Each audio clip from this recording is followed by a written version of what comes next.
So thanks to everyone for joining us today. It's always delightful for our community to be able to touch base with members of the broader public. We spend a lot of our time liaising with our own research teams and obviously professionals in our field. So it's a great opportunity to invite members of the public to come in and ask any questions you have and share back some of what we've been learning from the Singapore families who have been taking part in our work. So some of you may know part of the motivation behind this work. I've talked about this before, but just in case you this is your first time hearing about our demographic database. When we look to the Singapore census to try to understand patterns of language use among the broader community of Singapore, what we can see is the 2010 Singapore census showed us that around 32% of households were reporting that English was the language that was spoken most at home. Now, obviously, Singapore is very keen for bilingualism to be a part of the community. And that 32% is not a problem, or it might be a feature of the language environment, but it's very hard for us to understand what that 32% majority English households really means. We might want to understand a little bit more about how families are using their languages together. We do know that things are changing rapidly, though, because when we progress to the 2010 census, we see a very sudden jump from that 32% we were looking at before to 48% of households now mentioning English as the majority language spoken at home. Now, we can see that for families who report themselves as ethnically from the Chinese background, we're seeing those Chinese languages as well, and families that are reporting themselves as Malay background, we're seeing Malay language as well, and we're seeing some Indian languages as we would expect. But that 48% English majority is a very large jump, and it's very important for us to know what's happening to the other languages in the homes. Fortunately, if we break this down across ages, the first thing that we're able to see is that that original 2010 census was the first time in Singapore's history where any group of people was reported to have English as the dominant language for an age bracket. So here we can see 5 to 9-year-olds, more than 50% had English as the majority language. Now, when we look at that in the 2020 data, so we see each age band here is one bar of the data, and those colors are representing the languages in the same way as before. What we're now seeing is that the 50% mark is hitting for 30 to 34-year-olds. So people of parenting age are more and more reporting that English is the main language spoken at home. Now, what's nice about the Singapore census now is that they actually include additional questions. So previously, they only included one question about what was the majority language spoken at home. But in the current iteration, they've included a question about what other languages are spoken at home as well. So this is the first time we've been able to really look in detail. And what we see is that those families that are reporting only monolingual language use are actually a very, very narrow proportion of the population, which is a very reassuring feature of the Singapore language environment. We're seeing that even though many households might be using just maybe using English as the majority language at home, they're also using other languages alongside it. So when we look at the youngest Singaporeans, 5 to 9-year-olds, we're seeing 75% of the youngest Singaporeans are getting English as the majority language at home. But when we look at their patterns of multilingualism, it's only between 10 and 15% of the youngest Singaporeans who are hearing only English at home. And this is a really healthy sign for bilingualism into the future. The idea that families are using their languages together, even with their youngest children, to support their healthy development as bilinguals of the future. We know that for the youngest Singaporeans, each child's mix of languages that they hear from their caregivers, including their parents, but also their teachers and maybe their helpers. Each individual child's mix is unique, and there is a rich diversity of ways that families and care teams can use their languages together. In the work of our lab, we are interested in investigating how this looks at the individual level by inviting families to take part in our studies, where we can record the way that an individual caregiver or a whole family are using their languages together with their kids in a short procedure where we might ask parents to narrate a wordless picture book, or a longer procedure where we might invite a family to take part for a whole day, where we are able to put a little audio monitor on the child's clothing, and then as the child just goes about their normal day, we can detect how the mix of languages might be working within an individual family across a longer span of time. Some of you may have actually taken part in one of our online storybook studies, where we invited families to join us on a Zoom call, where we presented on screen a wordless picture book, which you can see a little snapshot of in the corner. And we asked a parent to chat through the story as it emerged on screen with their child. And we were able to get lots of nuanced insights into how parents are using their languages with their kids in this kind of context.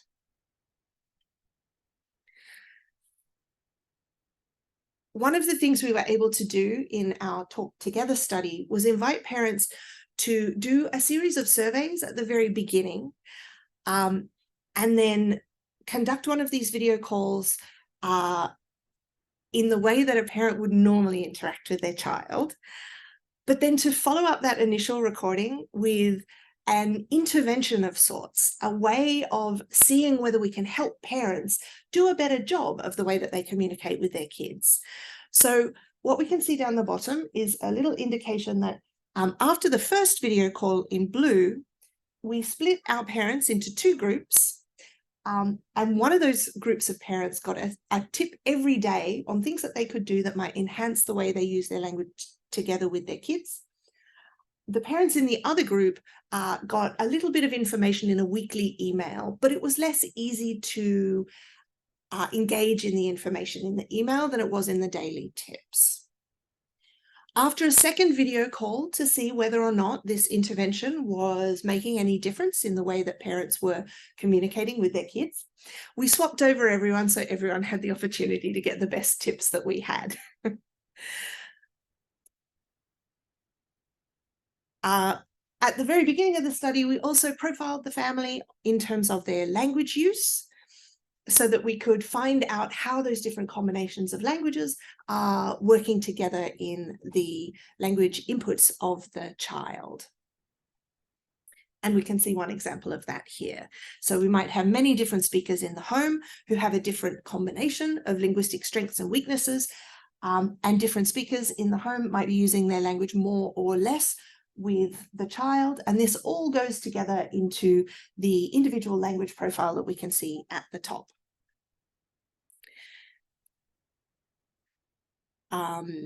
For today, I'm going to skip over our example of a storytelling session, but we can see up here the kind of interactions that we might observe during the storytelling sessions themselves.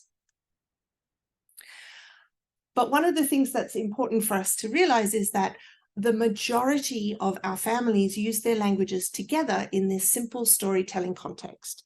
The storybook itself had no words on the page, which allowed parents to use any language or any combination of languages together.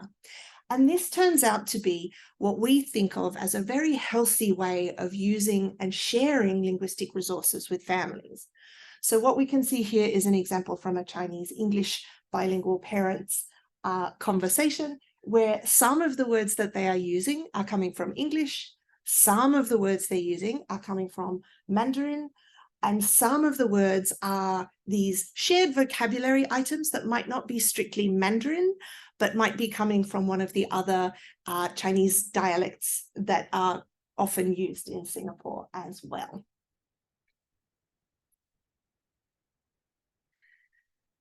Now, anyone among you who may have taken part may remember that the start of our study involved a lot of surveys at the very beginning.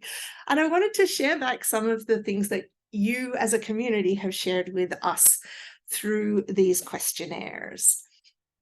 And our first question is a kind of a starter question to understand what families in Singapore think about language use with their kids. So we asked two questions. The first was, will speaking many languages to my child help develop their language skills? And will speaking many languages together with my child confuse them? And what we can see here is that the vast majority of the Singaporean families who took part in our studies strongly believe that speaking many languages helps children develop language skills, which is aligned with the best international knowledge on language development. Speaking multiple languages is not known to confuse children at all. And we see that the majority of Singaporean families also disagree with the idea that multiple languages together might confuse a child. So this is a really great sign that Singaporean families are very knowledgeable about language inputs for children, and that their knowledge aligns with the best scientific knowledge that we have to date. We also asked just for some perspectives about what individual families thought was best for their kids. If your family has lots of different languages going on, do you think it's good for you to use a mixture of all of those family languages? To select from among the family languages you have and use a subset of those languages when communicating with your child? Or maybe, because we know that the majority of the education system in Singapore is dominated by English these days, whether there are families who believe that it's best to use English only with their children. And what we're seeing here is that families in Singapore largely agree that using all of their family languages or a mix of family languages is a positive thing for their children. Now, obviously, some families in Singapore, and we've seen that from the census data, are English-only households, so their opinions will differ from families who have a mix of languages going on. But overall, we see this general pattern that using multiple languages is a positive feature. We also asked whether families in Singapore had developed within their family sort of usage rules. Did they have a family language plan or a strategy for how they were going to use their languages together? And the two that we sometimes talk about are known as context multilingualism, which is the idea that when you go to a certain place and you're speaking with certain people, you use a language that is appropriate for that context. But within that context, you stick to that language completely. On the other hand, another common strategy that we know some families go for is known as one parent, one language. So if you have patterns of strengths and weaknesses across your different languages, then you might decide as a family that one parent who is stronger in one language will speak only that language, and another parent who is stronger in a different language will speak only that language. So this is known as one parent, one language.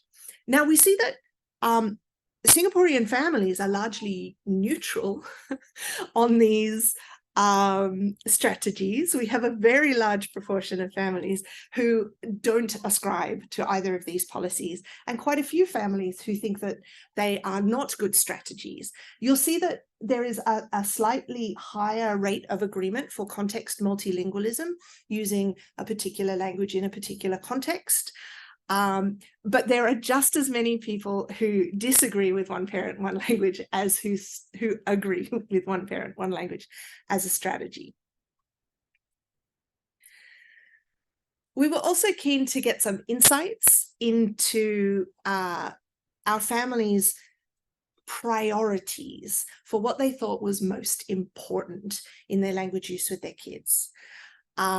And we asked whether people thought the most important languages for their children were the languages of schooling, the languages of personal expression, languages that are important for bonding with elders, languages that would be important for future jobs, languages that would be important for speaking with other Singaporeans, and languages that would be important for religious uses. Now, they are presented in the order from highest ranked to lowest ranked, and we can see that families in Singapore really do think that the languages of school are very important. But it's also lovely to see that it is almost tied completely with languages of personal expression. And this is a really interesting finding for us, because sometimes the discourse around language priority in Singapore is often pitched towards utility in careers and academics. But here we're seeing something else, which is to do with a child's ability to express themselves. And it's really valuable for us to know that families see that as an important feature in their child's language development. Now, I should mention as well that the children who have taken part in our studies are under the age of 5. So it may be the case that some of this thinking about future jobs may seem like it's still quite some way into the distance. And I'm sure these patterns of priorities change with the age of the child as well.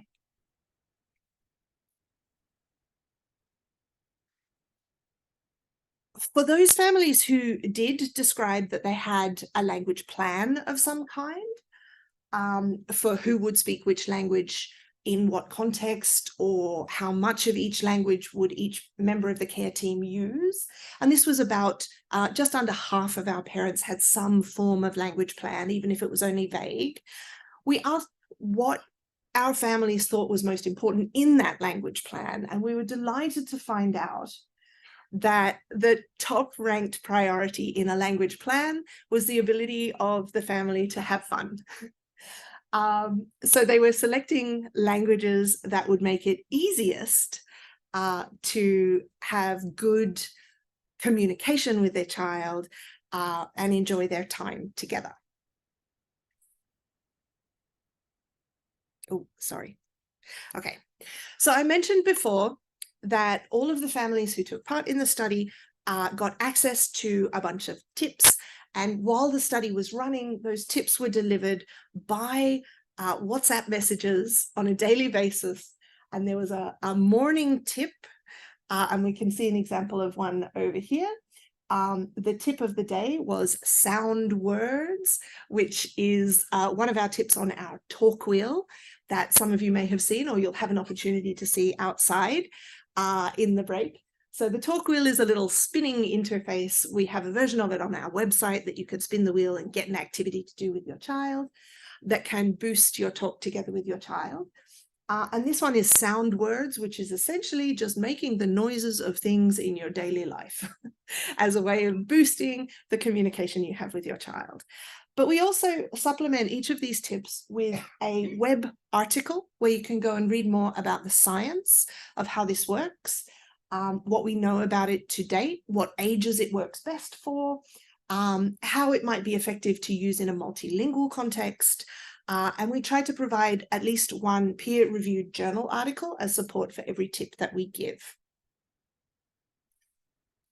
Now, we asked our parents at the end which of our tips they found most useful. And what we can see here is a brief overview broken down by the ages of the children in the study. So for the very youngest children at the top, what we see is the tips that were delivered in the first week were found to be the most useful, and those are the ones in the talk wheel. So the talk wheel tips are perhaps most appropriate for the very youngest children. For 12 to 18-month-olds, we found that the tips that were provided in the second week were found more useful by the parents, and these are the tips that describe interactivity. So these are ways of boosting your communication through taking turns and things like this. That was also true for children in the next age band, and by the time we get to 2-year-olds, we're starting to see that the third week tips are becoming more useful to the families. And these are tips on how you can enhance the complexity of the language that you use with your kids. So, and I just want to give a small pointer to the idea that we have lots and lots of lovely information about this stuff. So you can touch base with our tips, read our little articles if you're interested in finding out more. But I will touch base with some of these complexity tips because I know that our audience for today has children who might be at the slightly older end of the age range. So the 5 tips that we share are about expanding talk, which involves when your child might indicate that they are interested in engaging in a communicative act with you, finding something to say about what they have just shared that keeps that conversation going a little longer. We also have wild words, numerous names, rich descriptions, and a tip we call repeat and recycle. And I'll go into those 4 in a little bit more detail. So when we think about, when we think about the wild words, what we're thinking about is those words that don't actually occur very often, right? So I have here a little map of some words that all start with the letter L. The first word, leg, is understood by children under the age of 1. The second word, lemon, is typically known by children under the age of 5. Around 5 or 6, children will know the word leopard. But then there are other words that you might only encounter in the deep wilderness of a dictionary, like Lepidoptera, which is another name for butterfly. Now, it might seem like we are making the job of word learning more difficult for our children if we use difficult words like Lepidoptera. But actually, we're just enriching their linguistic diet by giving them a broad range of language that they can learn from. We don't have to wait until children understand every word before we use it with them. So this is our tip for wild words. One of our tips is also described as numerous names. And this is the idea that when we're conversing with our children, there will be words that some of our children are very familiar with and they know very well. But we can expand on that by naming things in multiple different ways. We might be able to name a little monkey as a primate, a mammal, or an animal. We can take different perspectives when we describe something that our child is very familiar with. We can describe where it might live. We could describe the wildlife. We could describe properties of the animal, or we could describe something else about the animal that makes it unique in that context. We can also take an opportunity, if we want to expand complexity of our speech, to point out different visual features or different parts of a particular animal by naming parts of the animal, even if our children aren't necessarily familiar with all of those words yet. There's no way to learn a word until we've started hearing it. And of course, for those of us who are multilingual, it's also a great opportunity to use names in multiple languages as well.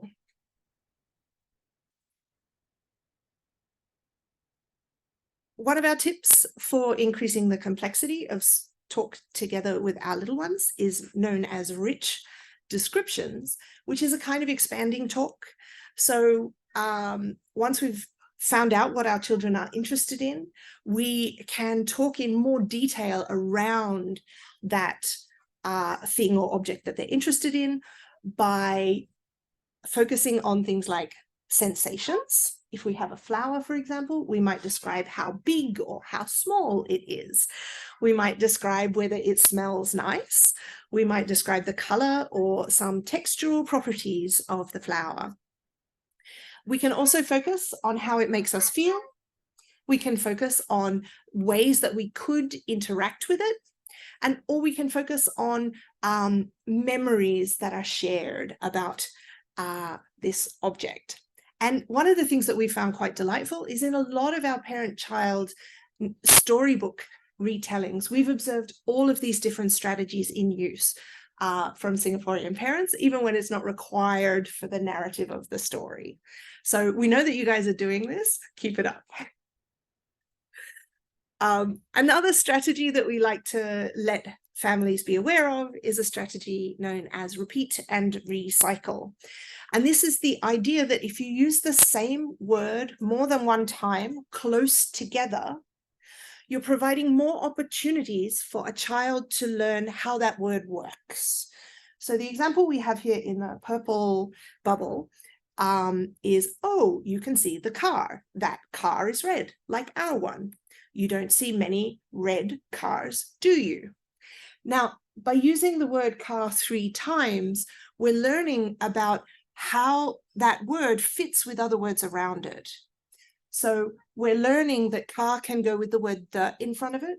We're learning that car can go with the word that in front of it. And we're learning that car can be described with the plural, cars. So all of these opportunities arise if we focus on recycling words by using them over and over again in slightly different ways each time. So that's our little overview of complexity. And I just thought I would share with you how our parents felt about receiving these tips.